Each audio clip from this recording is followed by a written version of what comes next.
Hello everyone, first time మన channel చూస్తుంటే subscribe చేసుకోవడం మర్చిపోవద్దు. వీడియోలోకి వెళ్ళినట్లయితే దీప గుత్తి వంకాయ కర్రీ చేయడంతో కార్తీక్, స్వప్న, కాశీలను కూడా భోజనానికి పిలుస్తాడు కదా. ఇక అందరూ కూడా కలిసి భోజనం చేసే టైంకి ఆఫీస్ నుంచి జ్యోత్స్న మేనేజర్తో కార్తీక్కి కాల్ చేయించి వెంటనే రమ్మని ఎమర్జెన్సీ అని చెప్పిస్తుంది. ఇంటికి గెస్ట్లు వచ్చారు, కాసేపట్లో వస్తానన్నా కూడా లేదు సార్, ఎమర్జెన్సీ, మీరు గనక రాకపోతే మేడమే మీ ఇంటికి వస్తారట అని చెప్పేసరికి అంత ఎమర్జెన్సీనా, సరే అయితే బయలుదేరుతున్నాను అని చెప్పి కార్తీక్ దీప వాళ్ళ దగ్గరకు వచ్చి సారీ ఎవ్రీబడి, నాకు ఆఫీస్ నుంచి కాల్ వచ్చింది, అర్జెంటుగా వెళ్ళాలి అని అంటే అప్పుడే స్వప్న అదేంటి అన్నయ్య, భోజనం చేసి వెళ్తే ఎంత టైం పడుతుంది, 10 నిమిషాలే కదా, తినేసి వెళ్ళొచ్చు కదా అని అంటే లేదు స్వప్న, ఏదో ఎమర్జెన్సీ అని ఫోన్ వచ్చింది, అందుకే వెళ్తున్నా, మీ అందరూ భోజనం చేసేయండి, దీప నాకు గుత్తి వంకాయ కర్రీ తీసి పెట్టు, నేను వచ్చిన తర్వాత తింటాను అని చెప్పేసి ఇక తప్పనిసరి పరిస్థితుల్లో ఆఫీస్కి అయితే బయలుదేరి వస్తూ ఉంటాడు కార్తీక్. ఇంతలో తన క్యాబిన్లో కూర్చొని జ్యోత్స్న ఆలోచిస్తూ ఉంటుంది కార్తీక్ గురించి. ఏంటి బావా, నేనేమో నువ్వు దూరం అయ్యావని బాధపడుతూ నిన్ను ఎలా దగ్గర చేసుకోవాలా అని ప్లాన్స్ వేస్తూ దీపని నీకు ఎలా దూరం చేయాలా అని ఆలోచిస్తూ ఉంటే నువ్వు హ్యాపీగా గెస్ట్లను పిలుచుకొని మరీ ఇంట్లో హాయిగా ఎంజాయ్ చేస్తుంటే నేనెలా చూస్తూ ఊరుకుంటాను అనుకుంటున్నావు?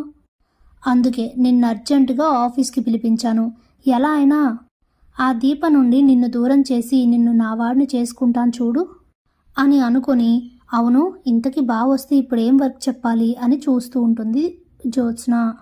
ఇంతలోనే కార్తీక్ రానే వస్తాడు.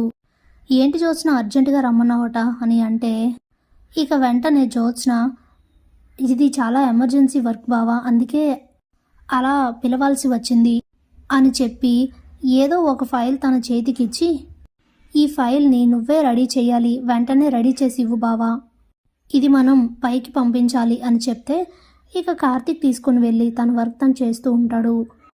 ఇంతలోనే ఇంట్లో జ్యోత్స్న లేకపోయేసరికి అసలు తను ఏం ప్లాన్ చేస్తోందో ఏం చేస్తోందో అర్థం కాని పారిజాతం అప్పుడే జ్యోత్స్నకైతే కాల్ చేస్తుంది. ఇక జ్యోత్స్న పారిజాతం కాల్ ఆన్సర్ చేసి తనతో మాట్లాడుతూ ఉంటుంది. చెప్పు గ్రాని, ఏంటి విషయం అని అడిగితే ఎక్కడున్నావే, ఏం చేస్తున్నావు, లంచ్కి కూడా రాలేదేంటి అని అంటే ఒక పూట తినకపోతే నాకేం కాదులే కానీ అంతకన్నా పెద్ద అచీవ్మెంట్ ఒకటి చేశాను తెలుసా అని అంటే ఏంటది అని అడుగుతుంది పారిజాతం. బావని ఆ కుటుంబం నుంచి దూరం చేసి ఆ దీప నుండి దూరం చేసి నెమ్మదిగా నా వైపుకు తిప్పుకోవడానికి ఆ దిశగా నేను అడుగులు వేస్తున్నాను అని అంటుంది.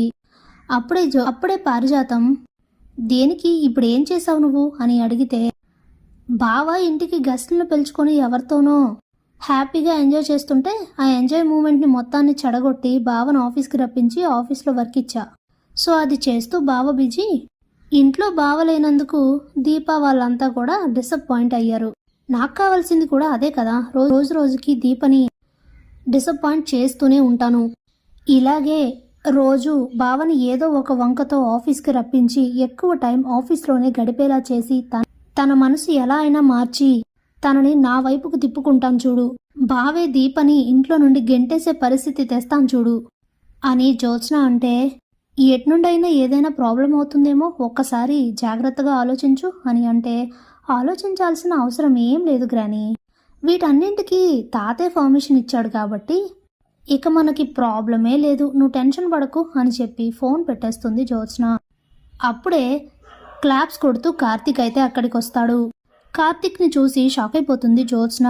ఏంటి బావ నా మాటలు వినేశాడా అని ఆలోచిస్తూ ఉంటే నేను ముందే అనుకున్నాను జ్యోత్స్న, నువ్వింత హఠాత్తుగా ఆఫీస్కి రమ్మని అర్జెంటు వర్క్ ఉందని పిలిచినప్పుడే నాకు ఏదో ఇందులో మతలబు ఉందని డౌట్ వచ్చింది. నీ స్వభావానికి విరుద్ధంగా ఇంత దారుణంగా వర్క్ మీద కాన్సన్ట్రేట్ నువ్వెలా చేస్తున్నావా అని ఆశ్చర్యపోయాను.